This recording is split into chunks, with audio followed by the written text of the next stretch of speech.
Good morning. Welcome to office hours or evening if you're coming to us from Singapore or elsewhere. Super excited. Today I have Conrad Lin. If you're not familiar with his gamification project, it's pretty out of this world. It's a really cool example of how to use Notion and kind of supercharging its functionality. So, Conrad, I'm so excited to get to chat with you today. You've really gamified your setup and you've kind of I feel like you've taken your Notion space to a whole other level, and you've been very generous in sharing kind of behind the scenes of how you made it and your templates. And so thank you so much for coming on today. And I would just love to hear a little bit about yourself, kind of what you do, where you're coming in from. Yeah, well, thank you so much for the warm introduction, Marie. Definitely, I think the work you're doing here on Notion is fantastic as well. And thank you so much for letting me be a part of this and sharing my experiences, I guess. Yeah. So yeah, a little bit about me. I'm, as the description kind of mentioned, I'm an entrepreneur by trade. I'm really passionate about building high impact tech solutions that generally benefit the global community. And I really enjoy it when I can empower talented and goal-oriented teams to deliver, just extraordinary results in a short amount of time. So I spent the last decade traveling between Toronto, Vancouver, where Marie's from. I'm actually Canadian myself, so you have two Lots of Canadians. Canadians here. Yeah. And I'm currently out in Singapore, so it is a bit early for me, 2 a.m. But I see a lot of troopers in the chat as well, and my heart's to you. Thank you so much for tuning in. But basically, I'm here because I'm working on an ecosystem for business growth at my startup called FinTrucks. And essentially, it's inspired by the hyperconnectivity that Facebook and LinkedIn has brought to our generation. I hope to bring it forward to businesses as well.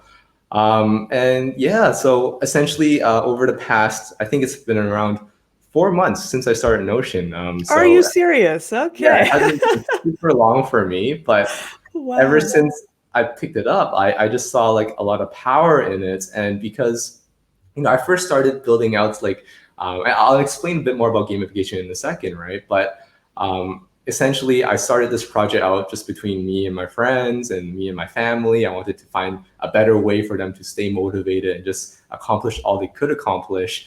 And over time, I started sharing it outside my little family network into my communities, and they found it very fascinating and interesting. So I actually started on a journey of content creation, just like Marie here, and just sharing videos about how the principles of how I think work, and just a bit behind the scenes of how I build things, how you can get started building this. And hopefully today I can share more details, whatever questions you might have, I can answer, and hopefully we'll be productive together. That's amazing. Yeah, I see lots of people coming in from, we've got Sweden, Cleveland, Ohio, there's Poland, there's people from everywhere. This is really awesome. There is a poll at the bottom too. I do encourage you to answer that if you can, just so we can get a sense of where people are at. Looks like it's almost 50-50 on this is people's first office hours, which is cool. Oh, I just saw Notion. the full option. That's amazing. Yeah. So a lot of Right. people have never used formulas. Many people just getting started. We have some people using them pretty often, and 50-50 in terms of whether or not people have seen your gamification project, which is cool. I think it's going to be neat for people to kind of see. We have a couple people just like myself too that can't believe you managed to pull this off in 4 months, because many of us have been tinkering in Notion for a very long time. So.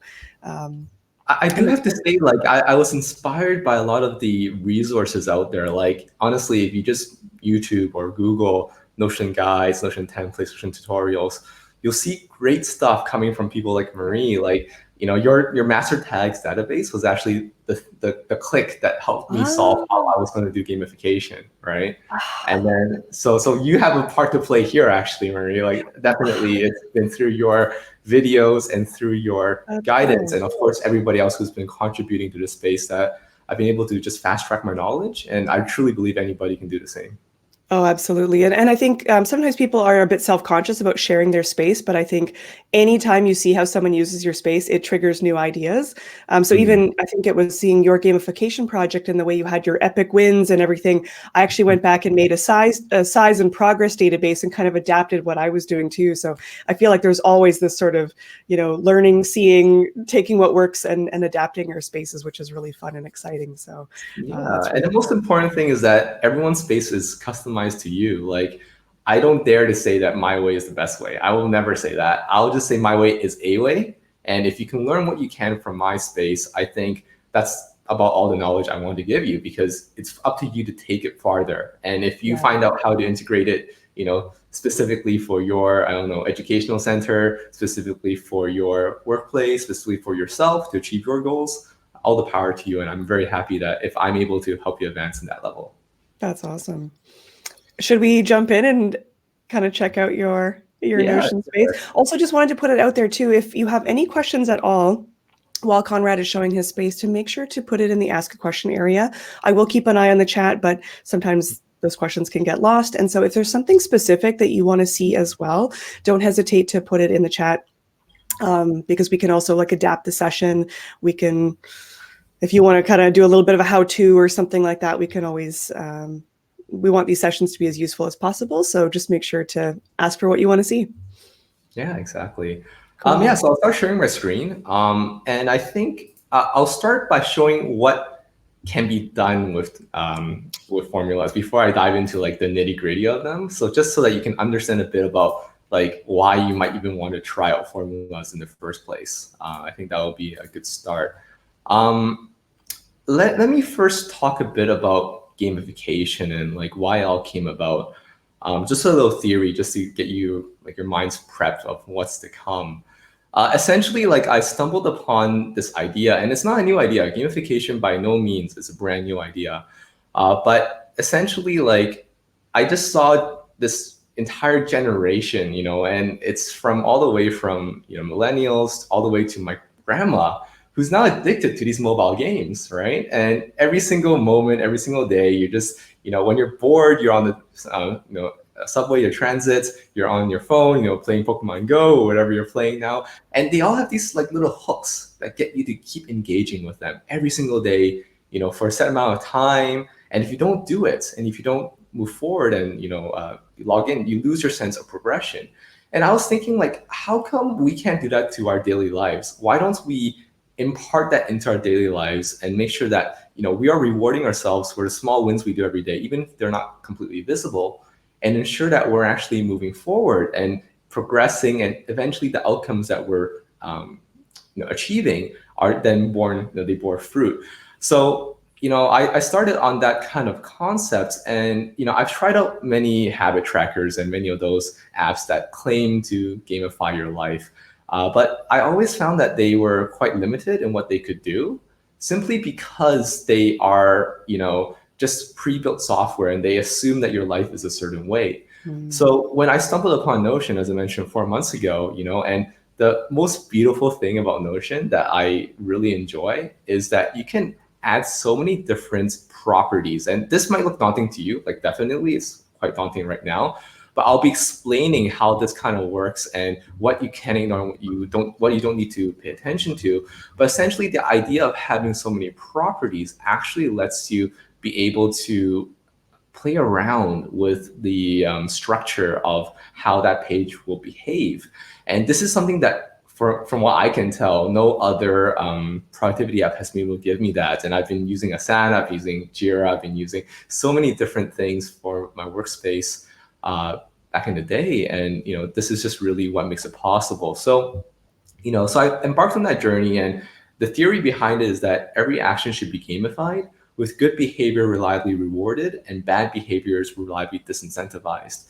And this can be achieved by introducing concepts found in gaming of experience points and goal rewards. So one thing that you have to know first about my kind of philosophy here is that in your growth journey, or in your journey to achieve goals, right, specific definite things that you want to achieve in your life, you kind of want to split them up into 3 big questions. Why are you doing it? Which is generally the goal, like why. So maybe your goal is to keep fit, and that's why you're going to do anything relating to that goal. Your results, which is what, right? And this is like key results, or this is outcomes, you can even call it. Some people like to visualize it like that. And essentially it explains what does it mean for your goal to be complete. So if you say that you want to keep fit, maybe for you, keeping fit is being able to run 10 kilometers in one go. Maybe for another person, their reason they're keeping fit means that they have a 6-pack. Maybe for another person, they have, they can bench 100 pounds, right? It's just very different for each person. And you got to find out, if you say that you want to keep fit or be fit, what does that mean for you? And that's how I identify that. And then the third and most important thing, and this is where most people stumble, I truly believe most people know what they want in life, but they just don't know how they're going to get there, right? So then you got to think about projects. What are the different series of tasks that you're going to do in order to achieve your outcomes, to achieve what you want to achieve? And of course, you have many subtasks under that. So generally, like for your goals and for your results, they are rewarding on its own, right? Like if you achieved a big goal and you ran that marathon, or you achieved that great result, and you can, run 10 km, you have that six pack, right? As a joke. Then those are rewards by itself. You've achieved what you wanted to achieve. But for the projects and tasks that you're working on in order to get there, right? Many times you don't have the right visibility or even the right incentives to keep on doing those tasks, because it might just be tedious for you to keep engaging on them. I'll keep using the fitness example, but I'll move on to more business-centric examples as well if they make more sense. But for the fitness example, like, anybody who's on fitness will know, if you go to a gym, every single day, for the first month to 3 months, you're not going to see any results. It's not obvious to you that you're all going to wake up one day, you're going to be super buff, you're going to be super fit. No, they're incremental steps towards progress. And us being greedy creatures, right? We want it all right now. Right? We don't quite accept that. And we want to get progress fast. So what essentially I conceptualized here is that, well, when you do a task, what if you could reward yourself with not just experience points, right? But also able to reward yourself with gold. And I'll kind of explain why this is important. And trust me, this theory stuff is going to end real soon. If you get this, really good on you. But if you don't get this yet, I hope that I'll be able to explain a bit more. So essentially, like, being able to have scaling experience points for the size of the task will help you reward bigger wins in your life. So basically, it'll help you keep motivated to continuously pursue those small wins, which becomes bigger wins, which becomes huge wins, and so on. And also, accumulating experience points will level up your character, which promotes progression. So previously, when you were doing those small, tedious tasks that you weren't too sure if they were really building up towards your outcome, you can now quantify the tasks that you did towards the specific traits that you're trying to build. So if every day you're going to keep fit and you're going to the gym, you're building up your strength. And games do this really well, right? You grind away in the game and you spend, however many hours on a specific task that will level up your specific traits. You feel good about that. And eventually your skill gets to enough level and you can show the entire population of the gaming community how much of, how good you are, because you've done all those things. But in real life, often it seems like the outcome is all that you see. So this is my way of kind of ensuring that you don't get demotivated before you hit that outcome that you want. And that's super important for you to be able to achieve your goals. Another thing that my gamification template allows you to do is that you can have positive multipliers for early completion and receive negative multipliers for late completion, which promotes punctuality. And this is especially key when you have time-sensitive tasks. If there are certain tasks that you have to do, and if you don't do them, you're going to lose progression, or you're going to miss your opportunity, then that's where I see that it's very important for you to maintain those streaks. And if you've ever used Snapchat, right? And I don't know, maybe we'll have a poll later for Jan if you use Snapchat or not. But back when I was in school, people were crazy about that. People would actually send pictures of the wall or of like some random object just to maintain a Snapchat streak with their friends, which just means that they are sending a snap to each other every single day. And I'm like, if you can do that for seamlessly meaningless stuff, why don't you do that for something important, right? Which is achieving your goals.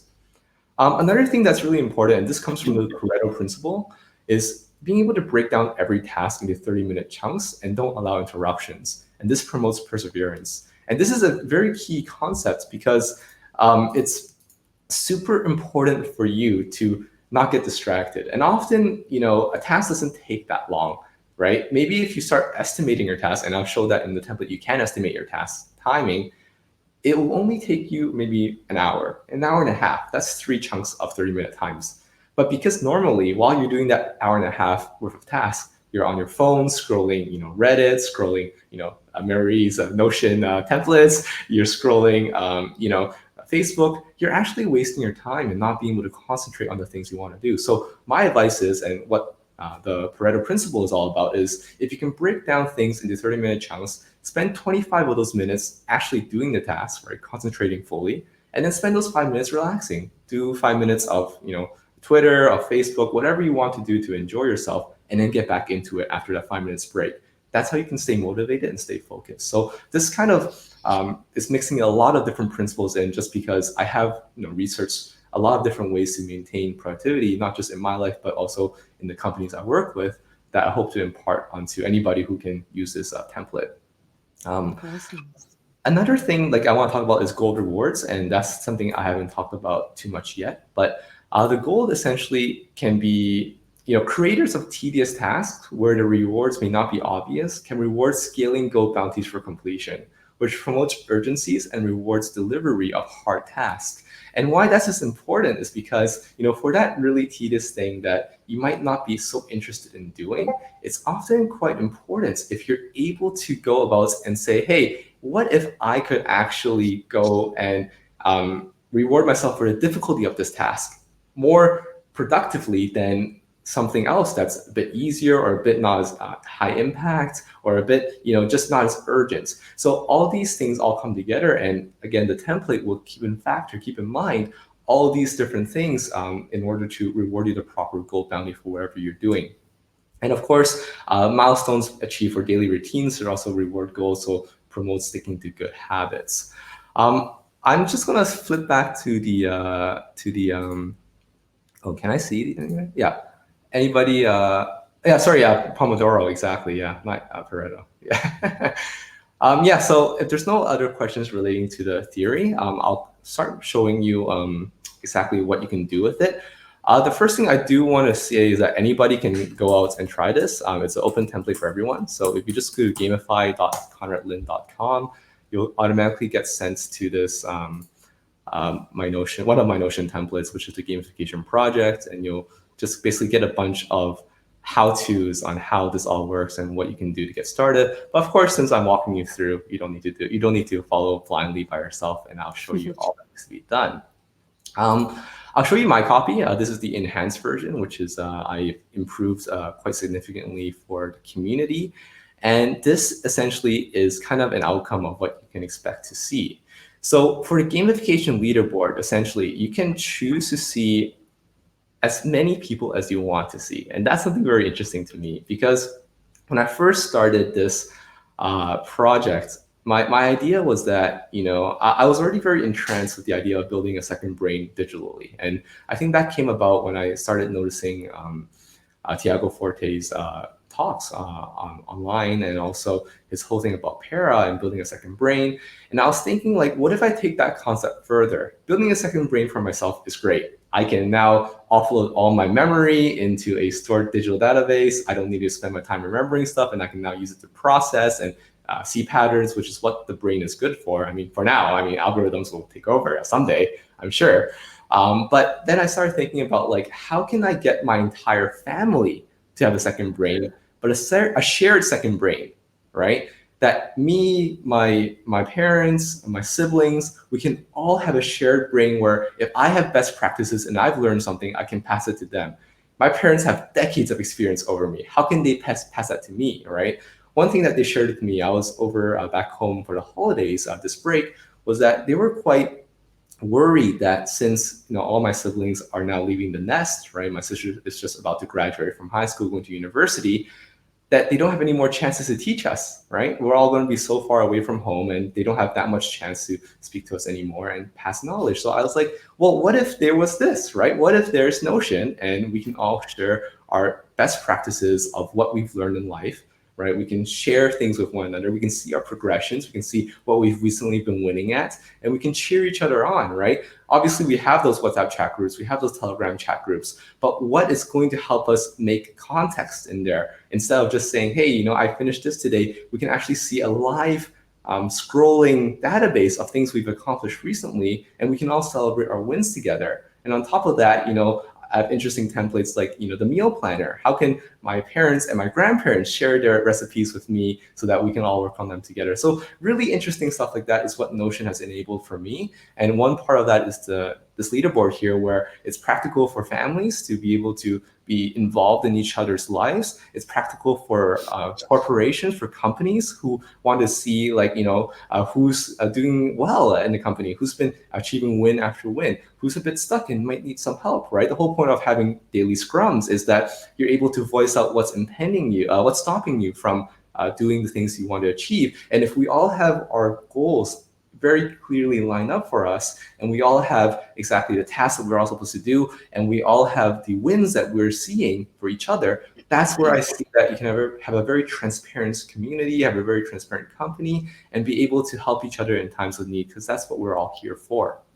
I really like that. It just made me think about too, even if anyone here has like a mastermind group, right? Even if a small group of 4 or 5, 6 people, what a neat idea to have a kind of shared brain amongst a group of people because like you said, we always kind of see where we're at currently, and we forget all the things that we did up to now. And we sort of forget we keep moving the goalpost, right? We keep like resetting our goal to the next thing, and we kind of forget that there was a time when we wanted what we have right now. So I think that's just such a neat concept, I think, to kind of mastermind a brain together with a group of people, or a boot camp. Yeah, exactly, Maria. That's great. So diving a bit into this, so I just wanted to show you an idea of all the formulas that go into here. So basically, I keep track of the XP you've earned. I also do a little formula to see, where the XP is going to start subtracting from to your next level. I'll walk through all these in detail depending on where people want to see the detail from. But essentially, these all pull from tags. And this, again, from Marie's wonderful idea of having a master tags database, is that I have a master gamification tags database. I'm going to open that up in a new window so I can have these side by side and show you. But essentially, you can see that, so this person has 5-minute tasks that are awarded to them, 25-minute tasks, big wins, and these are huge wins. The rocket just means huge. So if I go into here and I see the gamification tags, you'll see that everybody's tags are now stored here. And I have a description for them, but everybody has 5-minute tasks, which is part of just tasks, 25-minute tasks, big wins, huge wins, and everybody has base EXPs that are assigned to that. If I change the base EXP or base goal, essentially the multiplier will be, if I ever finish a 25-minute task, then my EXP will change. So the idea of this is that everything can be fully customized. There's no lockdown on what works for me versus what works for you. It's really all about what works for you, and you can feel free to change anything you want, which again, I think is the power of Notion. So you can also even select like what should award you gold or not. And for me, like I said, big wins, huge wins, they're key results and goals, right? If you remember, they shouldn't award you gold. They're well rewarded as it is once you finish the yeah. So of course, then you want to know, like, where do these all pull from, right? Where is the success plan, so to speak, that's pulling all this information? So let me pull out one of my templates, which is the Be Intentional template, and let's open up the success plan. So essentially, one thing I do want to also note is that when you're thinking about the goals and the key results, you're generally in a founder mindset. And you can kind of think about it like, you're at a company and the founder or the CEO is saying, hey, I want to be the best in this industry. What does it mean for me to be the best? I want to hire 10 of the best people. I want to get $1 million in revenue this quarter. I want to,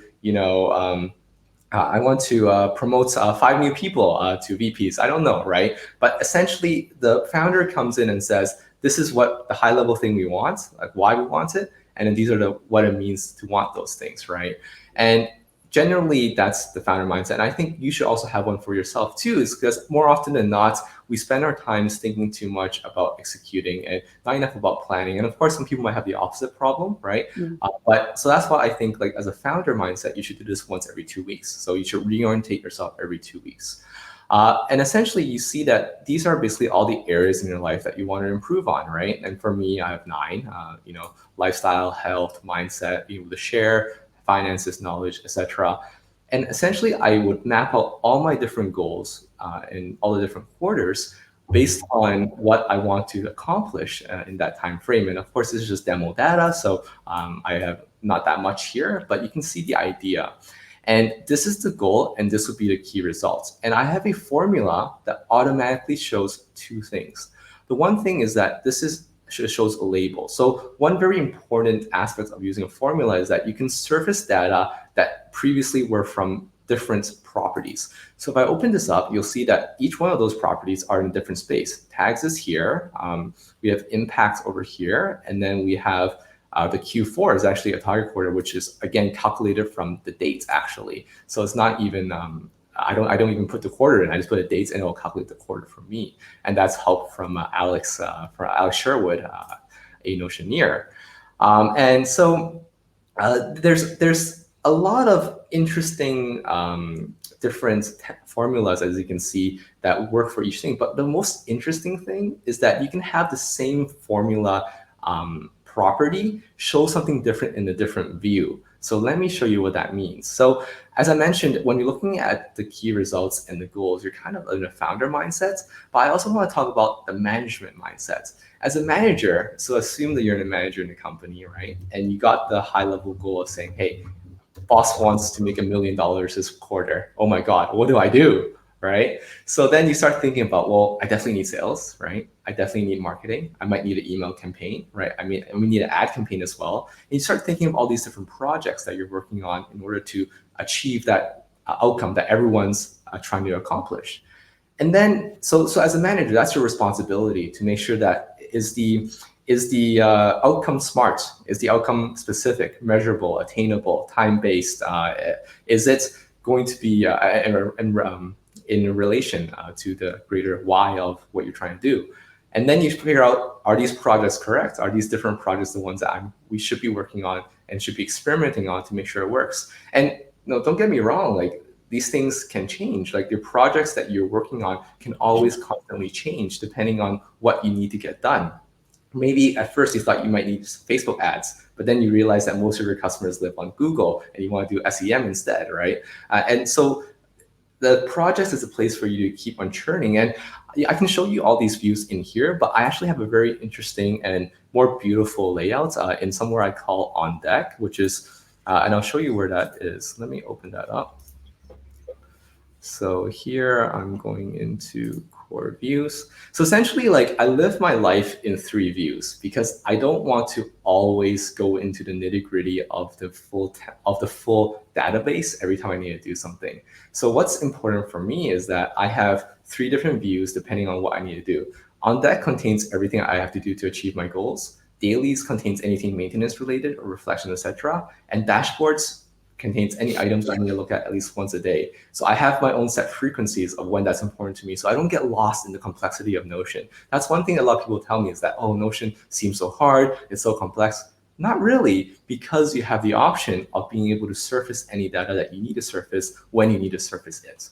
So I think the hardest part is making your own system and knowing what your own habits need to be, right? Just like you did daily, every morning, like to make that for yourself. If you're not very experienced, I think that can feel intimidating, but that's why it's nice to see examples like yourself of like, here's a starting point to follow. Yeah, exactly. Admittedly, yours is pretty advanced, but I think it's still like a really great starting point for people to download into their account and just kind of see how the connections are working. Exactly. Yeah. And I'll go back to like the first thing I said, like, this is just a way. Think of the best way for you. And if your best way, has some similarities to how I think about things, then all the power. Please see what you can learn from me. Right. So just back to the idea of like founder and manager and project manager, essentially like what you're doing here is like, you can see all your goals in Q1, Q2, Q3, right? You can scroll on and it's exactly the same view, but just a bit more focused. You can see what you're trying to accomplish and you can see how this is very effective for companies. So I use this for my company as well. And maybe I'll show you a bit of that later. But as my company, we have, I think, 7 or 8 areas that we care about. And we have so many goals for each of them, right? That's because we have more resources. And for those kind of scenarios, then it makes sense that you might want to sort, right? You might want to sort by impact, right? So the things that are more higher impact, you might want to focus on first. I normally also sort by the time, but because they're all just Q1, there's no time base. But you'll see for key results and the rest, I also sort by time too. So if you look at key results, essentially, like you can have very strong filters to say, hey, if I have a lot of key results I'm looking at, then maybe I want to filter only by everything that's upcoming a week from now. So I know that these are the things I need to focus on. Or if you like being visual and seeing a calendar, you can change it to a calendar view as well. You can see everything that's laid out for you. Again, there's not much data here because it's all examples. I don't want you to go crazy having to delete everything I've done just to make sure you can start.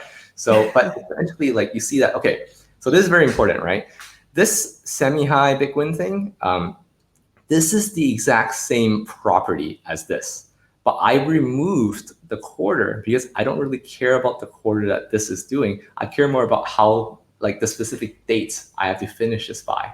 So you can do if statements inside your formula so that for the same property, you don't have to show, you can show something completely different based on what kind of item it is. And because this item is a key result, I might as well just show you the formula. I mean, I shouldn't talk. So like you see here, right? So basically I have a if statement here. A question mark is an if statement. Is that if the type is a goal, then I will show information relating to a target quarter. If it's not, then I'll show something else. So essentially, that's how I formulate this. Okay, I have a And question for you on that. please. Do you actually write your formulas inside the formula window, or do you type it out in a different text editor? Okay, depends how complex it is. For this Okay. one, I would just do it here because Yep. it kind of validates my code. That's the best thing about it is as I type, I can just press done and it'll validate it for me. But for something like this, so I built this like before everyone started building their progress bars. So I admittedly used a more complex method. I think Ben had a very interesting way to use splicing that made it a lot simpler. But for this one, I definitely had to use like Notepad++ in order to like just write it there. I guess unfortunately, the inbuilt template editor, the inbuilt formula editor has a little bug when you start typing too many formulas in there. Yeah, okay. Right. But yeah, so essentially, like, so as the manager, you'd be saying, hey, you know, these are the key results that boss man wants me to accomplish. Therefore, these are the projects that I might want to work on, and they start building on it, and they start again seeing the things that they need to see. And you can see that with my formula for saying things are how many days to go, how many days late, they're all baked in automatically, so that depending on the date. So let's say I change this date, right? I change this target date to, let's say, next week on the 15th. Then instantly you see that it changed to 7 days to go. So it's all very dynamic. And again, the downstream of this would be the task. So as a project manager, this is where you start thinking about things, right? You're project manager, you're generally the domain experts, right? You know exactly what needs to be done. If it's a ad campaign, then you need to know, hey, you know, we need to start signing up for accounts on Facebook. We need to start drafting the ad content. We need to start testing with maybe only, you know, $1 CPC. Might be a bit expensive, maybe 50 cents, right? Then you just keep on testing and testing and testing, and then you find what works for you, and then you think, okay, that's the project we're going to focus on, and then you build up towards everything else. But as the project manager, one thing that's also quite interesting to think about is that this is something you do every day. This is your execution stage, right? So a recap: founder, think about it every 2 weeks, just my suggestion. Manager, think about it every week, right? So rethink your projects every week. And then as an executioner, as your project manager, you want to just really be executing every single day.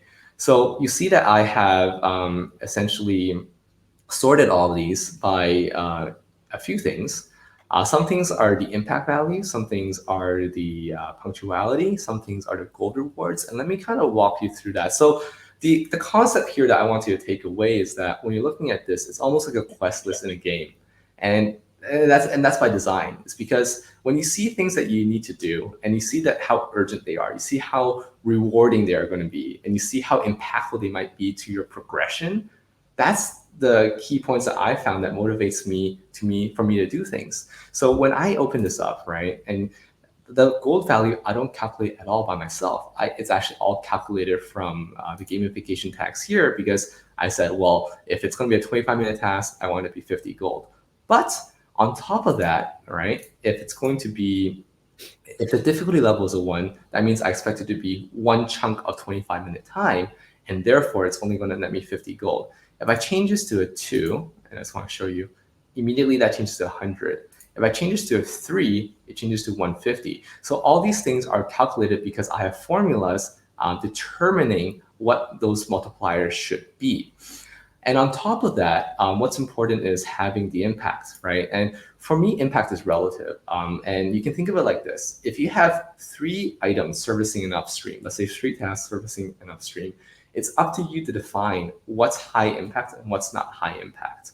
And this is important for you to think about because you need to prioritize in your life. You can't spend your time on high effort, low impact items. So this is a way for me to kind of just conceptualize easily, just from the gold value, how impactful it is for me to do it right now, and what can I put off to later if there's something to put off. But again, I don't really recommend putting off anything. But that's one of the ideas there. I want to flip back to the questions, see if there's any Q&As there. There's a couple that popped in. I don't know how relevant they are to the formulas, but we can kind of address them. One person asked, how much time on average do you spend maintaining and updating the gamification project? Okay, that's a really easy question to answer. I actually covered this when I was talking to Tiago on Monday, was that I don't spend that much time at all. It's surprising, but not much time at all, because any improvements I do to it. Well, okay, how about this? Let me give you 2 answers. The first answer is any time I spend on this, I do value it as R&D, because I see this as helping more than just myself. Because my templates are public, I can help my family, I can help my friends, I can help my community every time I have a new insights into this. So actually, if I was to spend more time on this, I wouldn't mind, because I just see that there's greater downstream effects. For everyone else, I'd say probably not. You probably want to spend real time as possible maintaining.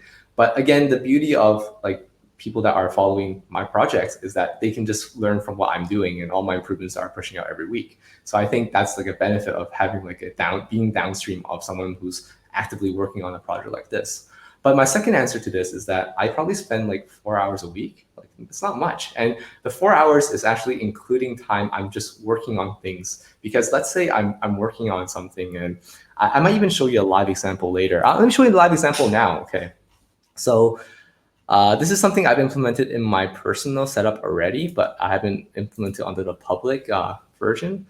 But one interesting thing I have in my dashboard, and I'm skipping a few things I wanted to show, but anyway, one thing I have in my dashboard was don't make the same mistake twice. And it's a pretty funny thing. I think when I showed this to my family, they're like, "You're a masochist for sure. There's no way you're happy to see all these things just surface." But essentially, what it is that every single day I kind of report to myself, what are things I did wrong today, right? What are maybe 3 to 5 things I did wrong, and what are things that I would like to. And it's important that I think about that, because then I can only start thinking about things I can do right. But my thing is that for me, when I write those things down, I will surface them in my dashboard so that I don't forget that those are the things I did wrong. So because I look at it at least twice a day, I'm like, oh damn, I did that wrong. Okay, this week I definitely shouldn't do that anymore. But one thing that I did was that, well, it started getting big, right? It started becoming bigger and bigger. If I'm adding 5 things a day, then a week becomes 35 things. So I need to start filtering, right? So I was like, okay, so what should I filter by? Well, I don't have a date created property. Maybe I should have one of those, right? So I'm like, okay, well, let me add a date created property in, because Notion already has something very nice about that. I have a created time, right? And I can call it date created. Now that I have a date created property, I can say, well, I want to filter by date created, and I want to say is on or after last week. So 1 week ago. So now I can see only things that I did wrong up to last week, which is important because you don't want to see things too much. But another thing is that the whole idea of this is that I don't want to make the same mistake twice. Okay, so what does it mean to make something twice? So then I started thinking about it. I was like, okay, well, maybe I just want to add a small improvement here. And this is also very easy to do. And so I'm just trying to show you my process, because it doesn't take that much time, and it becomes very intuitive, at least for me, when I'm working through all this. So for example, now, let me just open this up. So don't make the same mistake twice is a relational database here, right? And let's say I add one more here. So now there's 2 items that are currently I've made the same mistake twice, for example, right? So let me open this up and I'll see that this is the bigger database. Sorry, 1 second. But here. And you'll see that I have this, right? And for dates, you see that there's 2 dates here that now have this. So I'll just add a rollup here. I'll add a rollup and I'll say, based on the date, I want to count values, or count all, let's just say. So I now see number of times.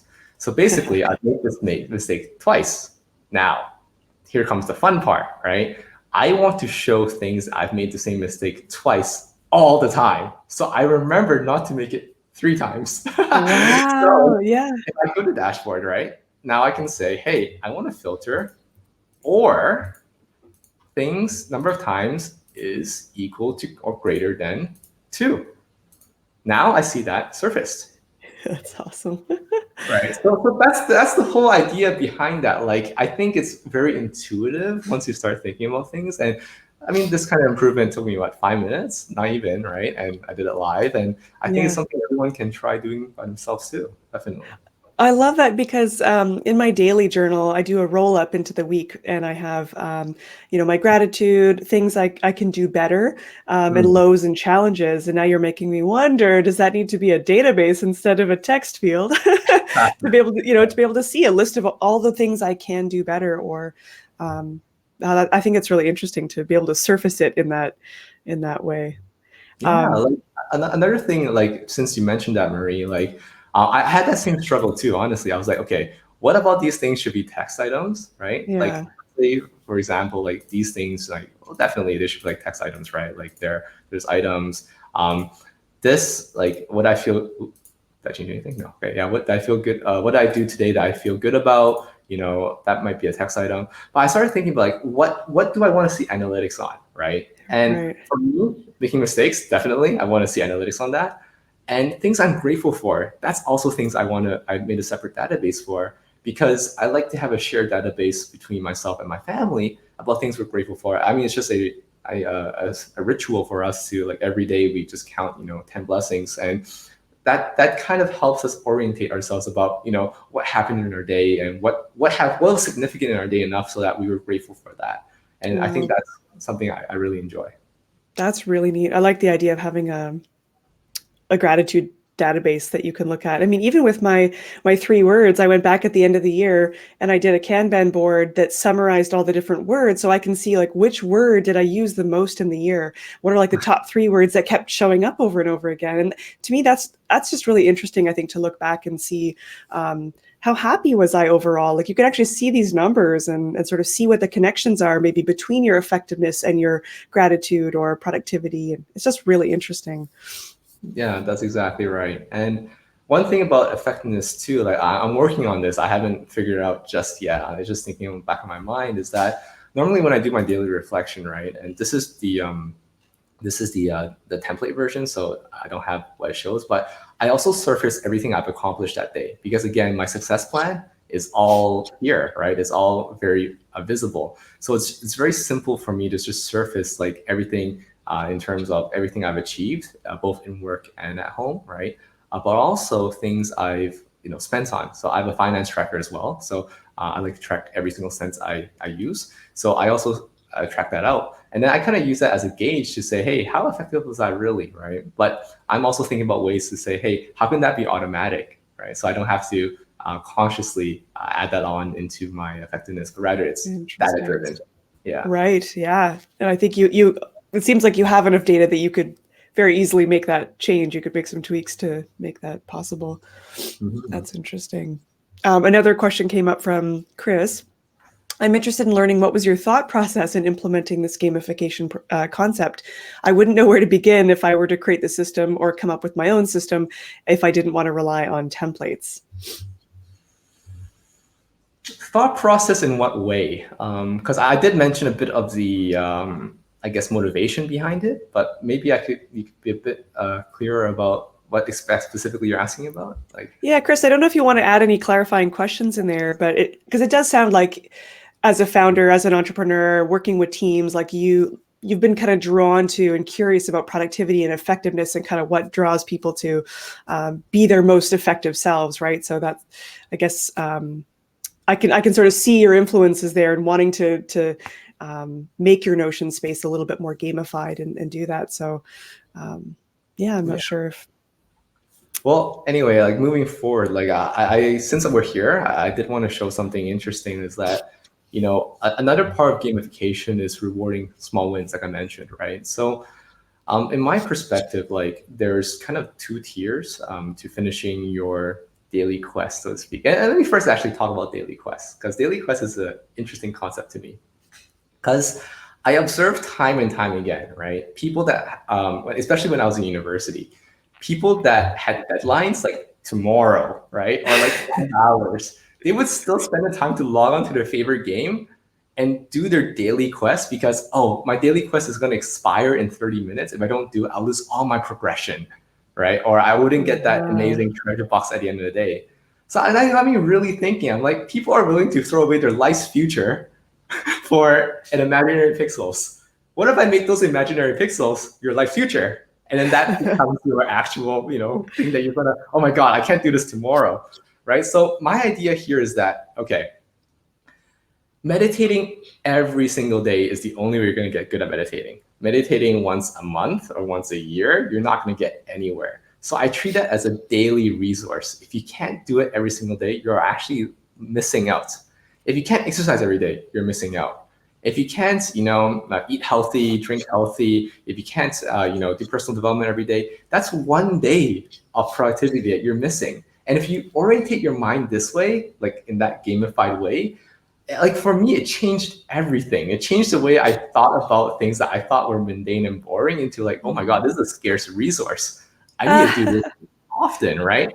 And as I finish these items, you see that my tracker actually goes up in completion, right? If I ate breakfast, and eating breakfast is important to me, so let's say I ate, oatmeal or something like that plus fruits, then that also goes up as well. So every item in here has a corresponding value of how important it is for me to finish. And again, all customizable, all up to you, right? And as I finish and I hit over 70, oh, okay, I at least fulfilled that first benchmark of completing at least a majority of my daily quests, right? And everything else is extra. And again, if you've ever played games before, and again, I don't know my crowd too well, but maybe you guys have, you'll know that this is something, right? There's always those mandatory quests that you do, and then those extra ones that will just give you a bit more. Yeah, sometimes a bit side quests that give you a bit more oomph over your competitors who are all the other gamers, right? So again, that's the way I think about it. I'm like, okay, if I hit 70, I'm at least doing my duty to be good to myself and to progress in my life. If I hit 100, I'm actually better than everybody else that's doing only 70%. That's the way I kind of motivate myself in order to say, hey, that's where I want to go from here.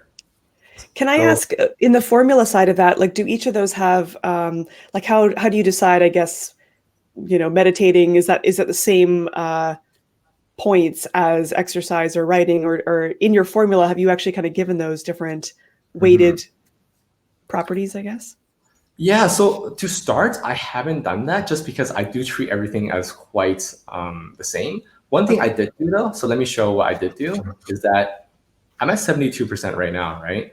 And if I fill, and you can just track it on here, this left side. If I fill this out, it actually goes up to 73. And I fill this out, it goes to 74. So, or actually, I need to do one more thing. Be happy. Like it goes up to 74. That's what I want to do tomorrow. That's high leverage. But essentially, like I decided that my reflections, like all together, they should equal to around, I think, 8%. Versus them each item being an individual item, because all these things are just part of my reflections, right? All these things are just part of the reflections I need to do. A reflection is one item. So gotcha. in my formulas, I do define that differently, and I can walk through that formula in a second as well. But essentially, everything up here is the same, just because I don't have any specific weightage. But you could choose to change it. I mean, it's very easy. Like I have a multiplier, essentially just changes everything to a number. Don't be worried about all these things being, they look complex, but they're not. It's just like every property plus every property plus every property plus every property. And then eventually like I'll have the sum of all the numbers, and then I'll just divide by the total number of items I care about, which is 17 here, and then times And just a reminder too that I know some of this might seem really intimidating, but again, if you kind of download the gamification project, you can add the page into your Notion space. You can click on those formulas just to even see what it looks like. And I've definitely done that with some complex formulas where I'm like, I don't really know how to do this, but I see that this works in this space.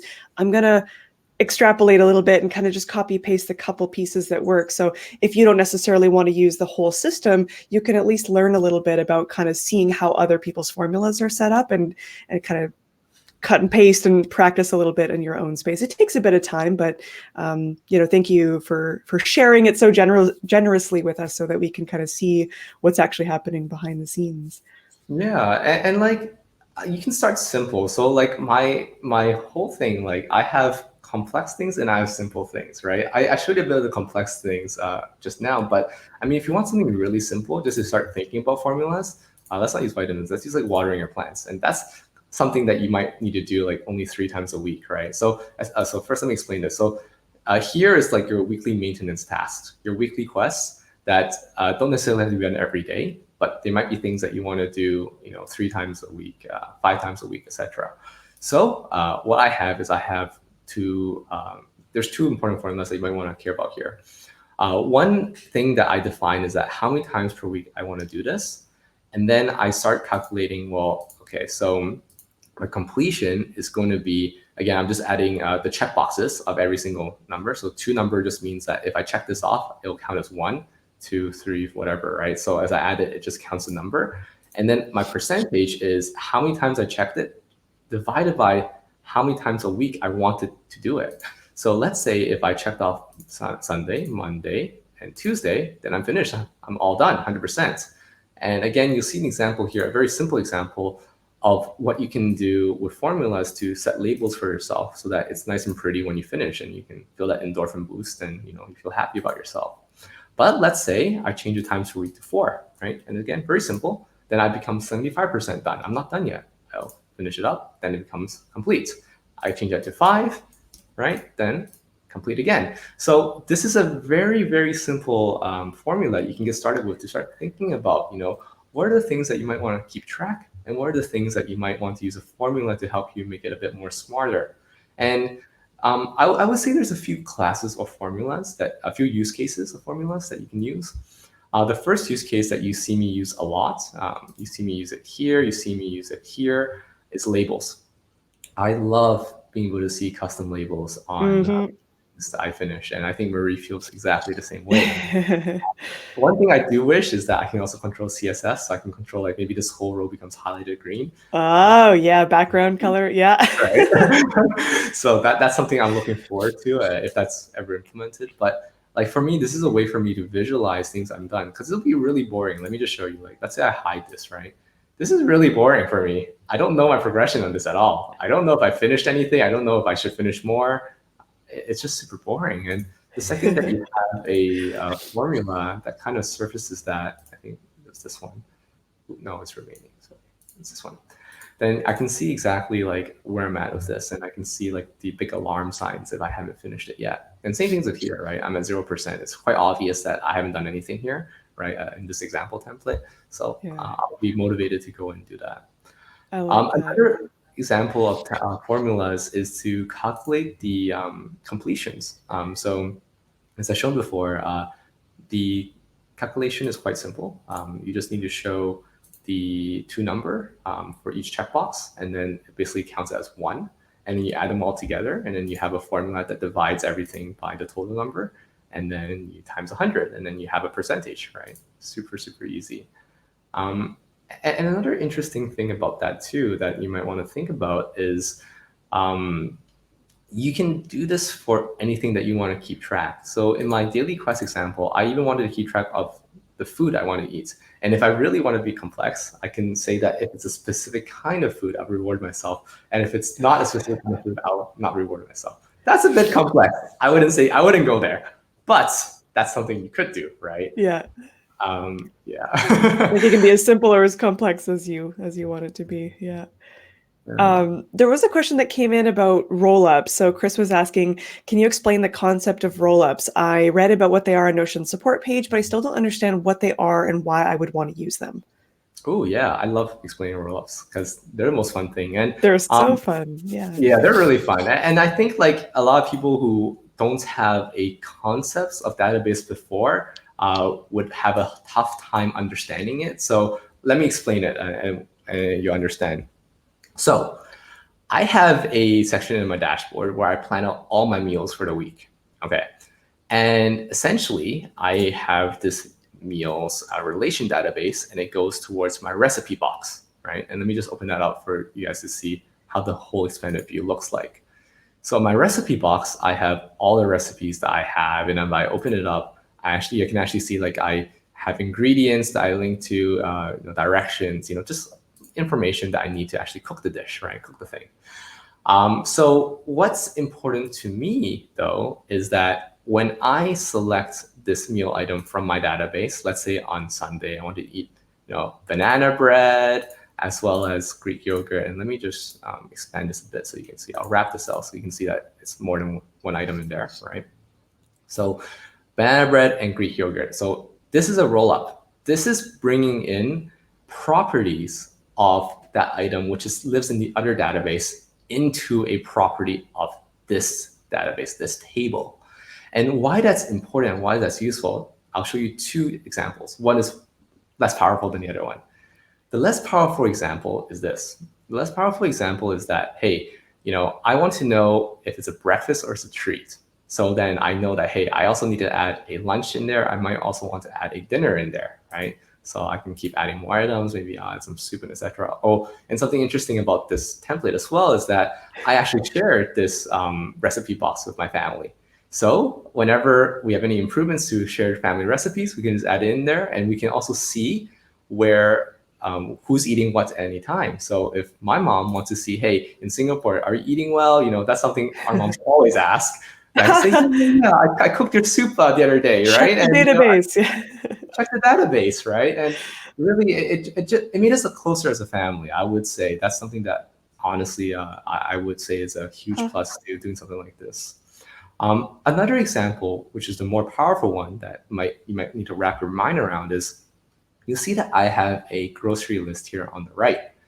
So something very interesting about this grocery is that it's magic. If I take up banana bread here, and I'll take up banana bread here as well, all my items for banana bread magically disappear because I'm not eating anything with banana bread anymore. And therefore, none of my grocery ingredients, I don't need to buy anything that relates to banana bread anymore.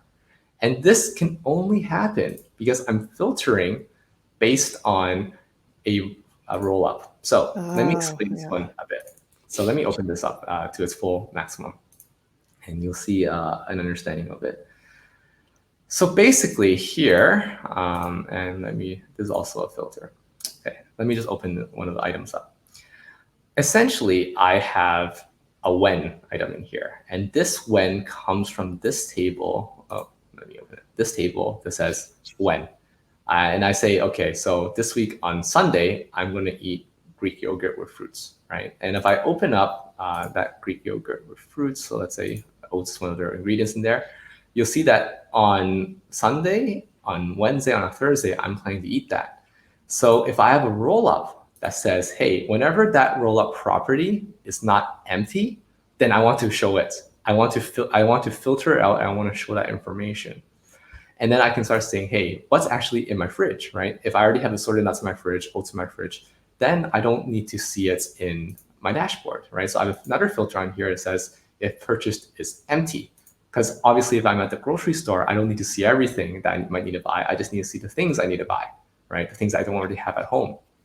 So this is a very, I would say, very powerful use of a rollup where you're able to really filter out the things that you want to see and filter out the things that you need. And in this example, you can filter out the groceries that you're actually planning to eat and that you actually need to eat, you need to buy rather, because of the things you're putting in here.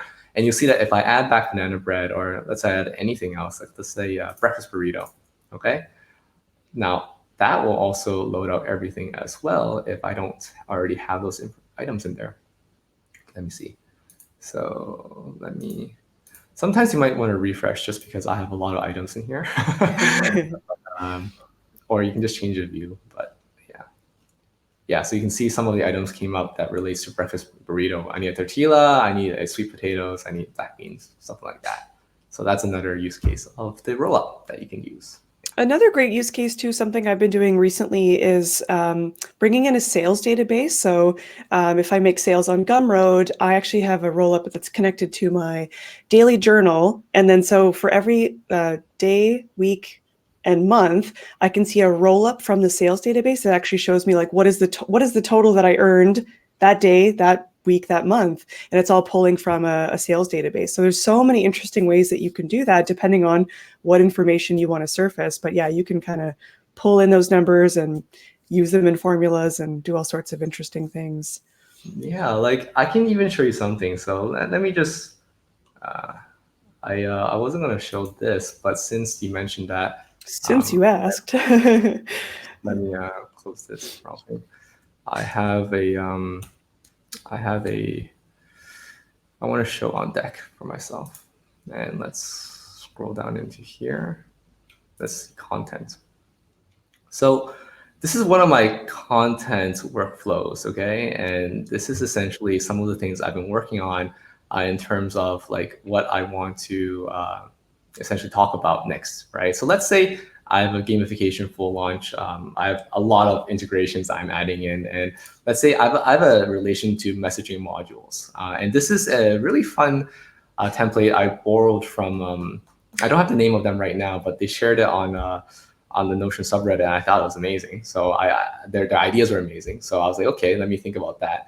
So essentially, like I can say, well, what kind of message am I sending? What is the storyline here, right? And my storyline for gamification is definitely being productive. So I put being productive. I also, or actually making work fun. I think making work fun is the more adequate one. And then I can also say, well, who is it for? Well, I definitely think it's for growth-minded individuals. I also think it's for growth-minded businesses. And let's say it's a free Notion template, so I'm giving that, right? And also another storyline is the gamification project. So I now have a lot of a roll-up that's showing all this information based on what I had said it is. And I also have a roll-up that says what content they suggest it should be. Because I've already defined in this messaging module for this kind of lens, for this kind of audience, for this kind of content type, for this kind of storyline, what kind of content resonates best for this information. And for this example, it's a template. So I'm launching a template, so that's perfectly fine. And I have other examples that would be like, another thing that I did for my workspace, which unfortunately I don't think I can show you, that's a bit private. But for work, what I did was because I have some new interns joining, right? And they are not completely familiar with our entire content launch strategy, I actually have something that says, okay, if the suggested content and the type of content that they chose is not the same, it will show a big X and it'll say not the same content. Oh, wow. Content. So that's a very interesting formula you can use to actually structure and guide people that aren't familiar with your setup in order to use your setup properly. So this is again, I think, why have a SOP, a standard operating procedure document, teaching people what things that they should be doing, versus just saying, hey, if you've done something wrong, just show that you've done something wrong. Instead of saying, hey, why didn't you follow the instructions? No one's going to follow that, right? So that's something interesting that works on. And of course, that is so nerdy, but so practical. I love it. That's really cool. Yeah, so that's one of the examples there too. Let's see if there's any other questions. I'm really excited to answer these kind of things. Yeah, let me know. There's a couple questions here, but if anyone else has anything that has popped up as a result of this, please definitely add your question.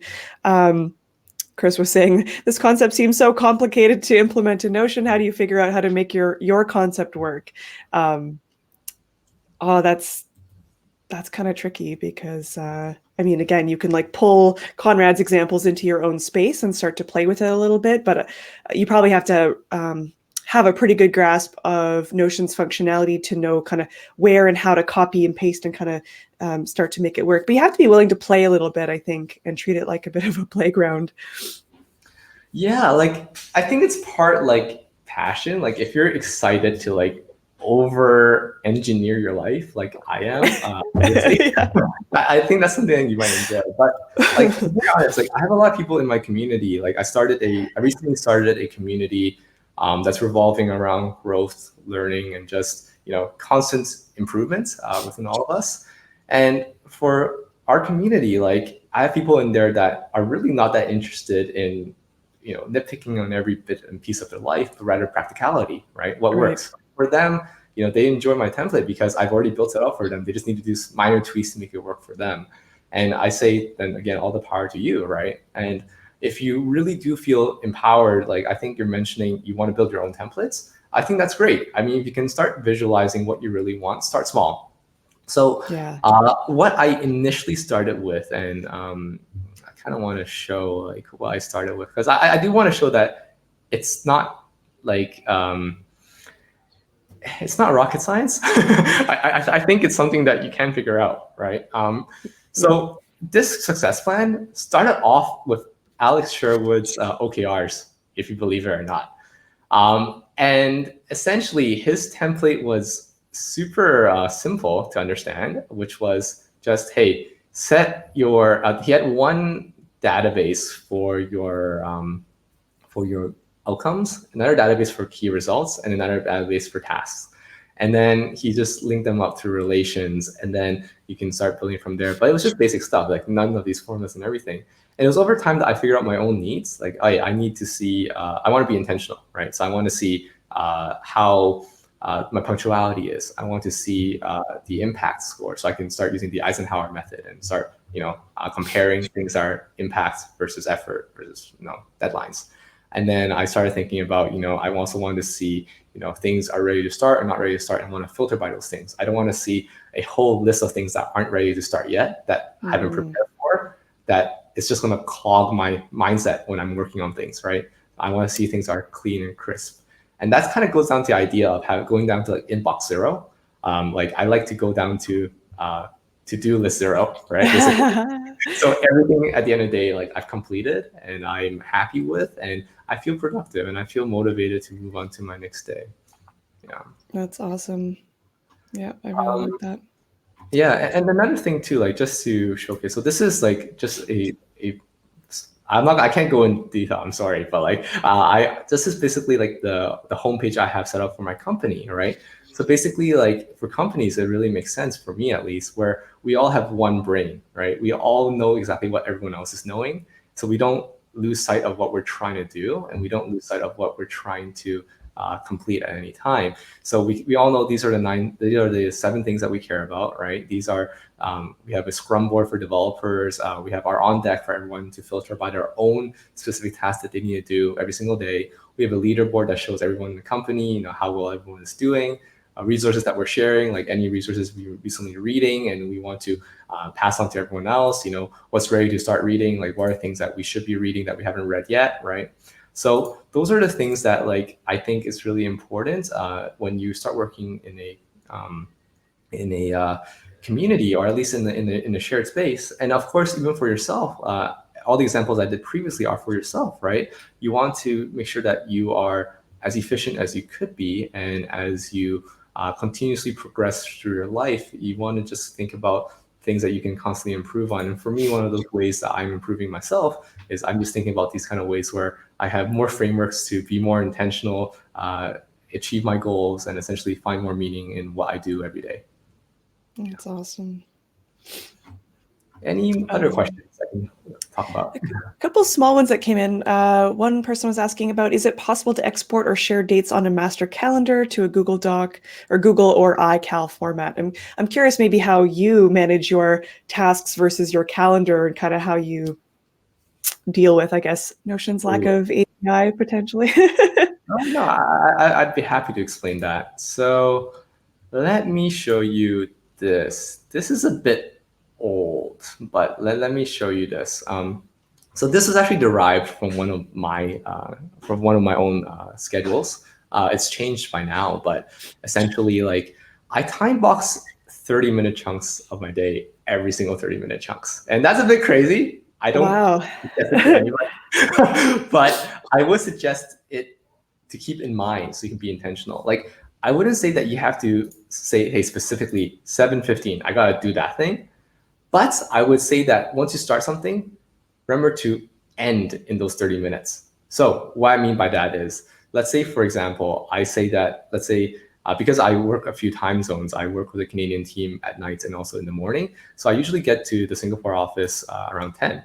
So I have 2 hours to start thinking about everything that I need to do. So I like to spend the first 30 minutes catching up on all the different emails that I haven't been looking at. And I want to get it down to inbox zero. I want to make sure in 30 minutes, I've cleared out every email, caught up with every single person I want to catch up, every missed call, every single thing I've done in 30 minutes.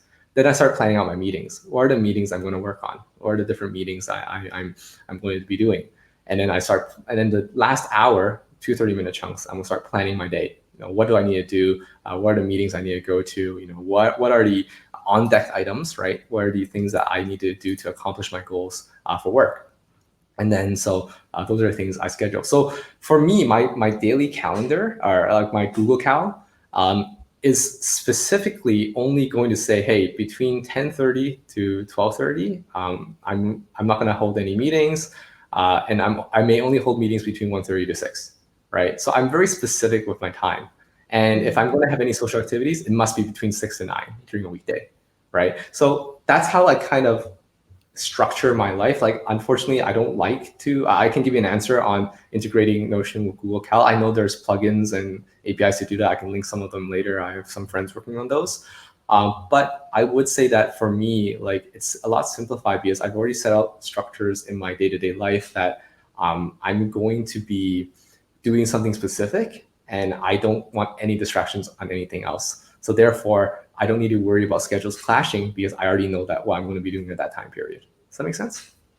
Yeah, I think so. I mean, I use my calendar for like booked calls or specific events or whatever, and I kind of do a review of my calendar. And but like you, like, I'm still working inside of Notion for most of my day or most of my time as I'm like tracking tasks and stuff. So I think there are ways to do it, but some of it involves some habit change. And of course, everyone's calendaring and task management is a little bit different depending on your type of business or if you're using Notion for business or personal. But this is really interesting just to see the way you've kind of time blocked your schedule like that. Yeah, Very and I think interesting. someone asked me about the time boxing scheduling. Yeah, I have a template for this. So basically, this is one of the pages from our community. The community is called CoX3, so it stands for co-creation, collaboration, and community. And essentially, all the templates I kind of briefed over or I went in detail on are found here. I also have a bunch of things that are in progress I'm working on, like a family dashboard. So I set something up for my family. It was really cool where we can put our own announcements, we can put our recently completed items, and we have like a kind of like a smart TV in the living room. So I plan to like put that on the smart TV so that everyone can just see like everything's that recently done. And then I'm also working on like an API integration where if something is done, you can send a notification to everybody, right? So I think that's Wow. pretty Yeah. cool as well. So it's almost like a shared space for your family to really connect with each other. Also a company starter. So like I showed you a bit of the things I've been experimenting on my company. So hopefully that once I get that down pat, I can share that with everyone as well. Content creation, I just shared a bit of that, how I innovated there. And product market fit, I think everyone's talking about that. Like if you ever start a business, it's really important to find that. And I kind of just put my best practices along with Dan Olson's best practices into a one space and built out specific templates that help you find product market fit. So that's also quite interesting that I've been working on. So yeah, so this is where you can find all the templates. We usually update stuff once a week. Yeah, I say. Very cool. Yeah. A quick question that came in from Alex was, have you tried doing this in any other tool? Was Notion your first or only choice? Ooh, okay. So I started this in Notion, as I mentioned, because I found out that you can change properties. And that's something I couldn't do anywhere else until I found Yeah. Notion. But then I would say like I don't be flexible. Like I know a lot of people are switching over from Evernote or switching over from I don't know Coda, like a lot of different other options out there. Yeah. I don't want you to be worried about the switch. Like that's something that I want to say. Like it's daunting to switch your entire workflow process, especially if you've already spent like years in a specific tool. I say Mm-hmm. start small. That's really my best advice. And if you really know the practices and principles of being productive, you can really do it anywhere. I've seen people who became insanely productive, insanely successful, and I asked them their success, and they say, I just write down things on paper, and I'm like, okay, Yeah. that's great, lovely, you're fantastic, right? This is just another tool, but I do want to say like. I am looking into integrations with like various other tools to see how they can all bring together the concept of gamification. I think there's a lot of interesting tools coming up. If you guys are looking into anything else, there is a lot of things. But I would say right now, Notion is really one of my best choices. I mentioned a lot of reasons why. You can adjust your properties. You can adjust views. I think views is one of the most powerful things. If you like it in a calendar view versus someone else likes it in a list view, someone else likes it in the table view, you can all do it, right? I think Yeah. that's, yeah. Yeah. This is incredibly fascinating, interesting, useful. I think it's just really cool to see behind the scenes of kind of how you made it. And I've seen the templates, but it's just so different, I think, to see you go through it in a little bit more detail of kind of here's why I did this and here's why I'm thinking about this. So I'd love to hear from any folks in the sidebar if you've already downloaded Conrad's gamification project into your space, and if you've had a chance to mess around with it, or if you think you might actually do it. I want to see if there's anybody that's intrigued and hopefully not too terrified about playing with this in your space. So let us know if this was valuable and useful. And Conrad, what's the best way for people to kind of get in touch and get more? What URL should we send people to? Yeah, I mean, like, if you're interested in the templates, I would say you can go to my website. You can go to conradlin.com / co-x3, co-x3, or x3.conradlin.com also leads to here. But essentially, like, just introducing the community a little bit. Like, we are excited to welcome anybody who's interested in innovating. If you have a growth mindset or you want to build a growth mindset and you're really interested in things like this, we welcome you with open arms. I think we have a very fun Discord community as well online where we just kind of debate and chat about all things growth, learning, and productivity. So if you're interested in all that stuff, definitely come to this page and sign up for the community. You get an invite to our Discord group, and you can check us out. I'm also on YouTube, where I explain some of these templates a little bit in detail as well. I definitely recommend you check those videos out. I also have a very interesting concept about being intentional. I think that's very interesting for you guys to check out as well. So yeah. I've really loved your content. It's been really cool to see. I feel like there's a lot of resonance in that intentionality and designing your space on purpose. And so it's just really nice to kind of just get really nerdy with someone else who is also equally nerdy and getting just, again, pushing the boundaries of what's possible in your Notion space to be as effective and introspective as possible. So it's really interesting to see. Yeah, like another thing too, like, so for people who might have been following me before, like one thing that just came to mind since I'm on the website is that I used to host my website on Notion, and I still host it on Notion, and let me explain how that works, right? So the first example of me hosting on Notion was that if you guys don't know already, there is a hack where you can do is that you can set any domain space to be your Notion domain space. What that means is that you can set, like for me, I had set conradlin.com to actually link directly to one of my pages. And let me just see if I can show that right now on my pages. It is a space of co-creation, I think. Okay. No, let me see. I do want to show you guys this. I think it's very interesting. Yeah, I have been curious about what the best way to do that is, because I've seen a couple different like WordPress redirects and things like that. So I'm curious. Yeah. So I didn't use WordPress. I used Cloudflare. Cloudflare, you can set up a worker. I can probably send you guys a guide about this later, but I found it's someone else's work. It wasn't my work. I just borrowed off of them. But essentially, like for a while, conradlin.com actually just directed here. And instead of having a notion.so domain, you actually would have conradlin.com, period. So I think that was like really cool for me. Like I was able to have like a beta version of my website, so I can start working on it and seeing how people respond to it and just fine tune things very easily, especially because Notion, I can just edit it, in a second, right? But then the evolution came when I was like, well, I like having my own kind of custom styling. So if you go to my like main page, I have like a lot of custom styling here, and I also have a blog. And what happens is that for my blog, I actually load everything from Notion. So if I open this up, you actually see that every blog I have is a Notion article. And if I open it up, let's say I have this one, How Being Intentional Can Change Your Life. I can define the color of the sidebar. So let me open this up. I can define color of the sidebar. It's a specific hex color. I can define when the published date was. So published date was in the previous page. I can show that again later. I can also define the URL. So the URL is achieve your goals. And I can also define the cover image. So if I ever share the item, like the party SEO, what is going to be the cover image of it, and etc. So all this is directly loading from Notion. Like this is exactly from Notion. If I scroll down here, you see it's no lie. So basically Notion has become my backend CMS for my sites. And on top of that, this whole thing is on the latest technology. I'm using Gatsby.js, which is React-based, and it's free. I'm hosting it on Metafly, and I don't need to pay any hosting fee because I think it's up to like 100,000 concurrent views or something. It's quite ridiculous. They're quite generous with that.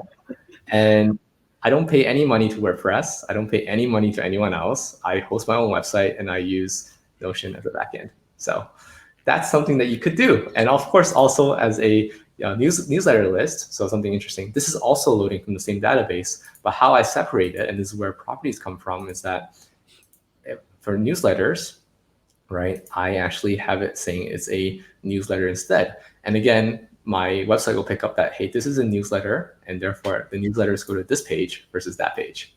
So again, something just for you to think about. That is really cool. Thanks for sharing that link, Alex. That's awesome. You just posted the GitHub Gatsby starter Notion. Well, there goes my weekend. No, honestly, it was just a weekend project. Like it was really fun for me.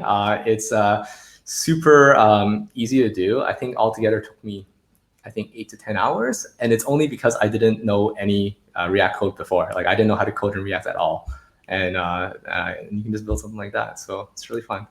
Maybe I'll have to get my husband to help me with that one. That's really cool. This is amazing. Yeah, super grateful for you to come on and show us all of this stuff. This is really, really cool. Super grateful. So definitely check out the gamification project if you're excited to nerd out about this stuff. Yeah, thank you everyone for coming. And hopefully Conrad will get a chance to meet up in person one of these days, maybe in Vancouver or Toronto. Oh, yeah. I'm definitely sad that I missed your in-person presentation in Toronto. Notion meetup. Yeah. We'll make it work in the future. But yeah, thank you everyone for coming today. I am super excited. I just always love seeing behind people's workflows and everything. So I'm excited and look forward to more of your future YouTube content too. So thank you. Thanks everyone for coming today. And we'll see you next time. Thank you guys for having me. Really appreciate it. And I hope you guys enjoy the template. Do let me know if you have any questions. And yeah, hope you enjoy my content as well. Awesome. Thanks so much, Conrad. Bye, everybody. Bye, everyone.